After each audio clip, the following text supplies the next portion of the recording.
రక్త సంబంధీకులను పెళ్లి చేసుకుంటే పిల్లలు నిజంగానే వైకల్యంతో పుడతారా? నిపుణుల ఆన్సర్ ఇదే.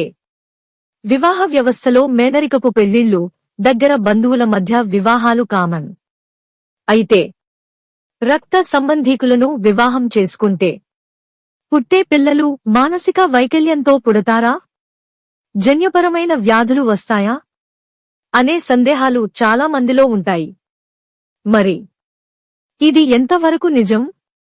దీనిపై వైద్య నిపుణులు ఏం చెబుతున్నారు అన్నది ఈ స్టోరీలో తెలుసుకుందాం. పిల్లలకు మేనరికపు వివాహాలు జరిపించే ముందు భవిష్యత్తులో వారికి పుట్టబోయే పిల్లల గురించి ఆలోచించాలని సూచిస్తున్నారు.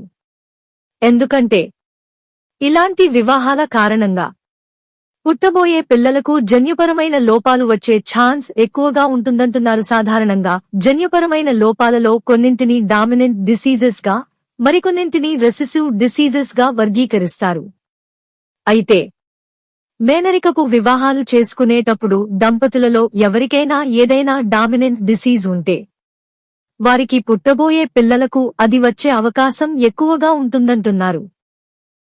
ఇక రెసెసివ్ జన్యుపరమైన లోపాల గురించి చూస్తే అవి ఒక వ్యక్తిలో ప్రత్యేకంగా పైకి కనిపించవని చెబుతున్నారు. కాని ఈ జన్యుపరమైన లోపం వారిలో ఉంటుంది. ఇప్పుడు ఆ వ్యక్తి పెళ్లి చేసుకునే బంధువుల అమ్మాయికి లేదా అబ్బాయికి కూడా ఆ రెసెసివ్ జన్యు లోపం ఉంటే సమస్య పెద్దదిగా మారుతుందని చెబుతున్నారు. వారిద్దరిలోని ఈ కనిపించని రెసెసివ్ డిసీజెస్ కలిసి డామినెంట్ డిసీజెస్ గా మారే అవకాశం ఉంటుందంటున్నారు.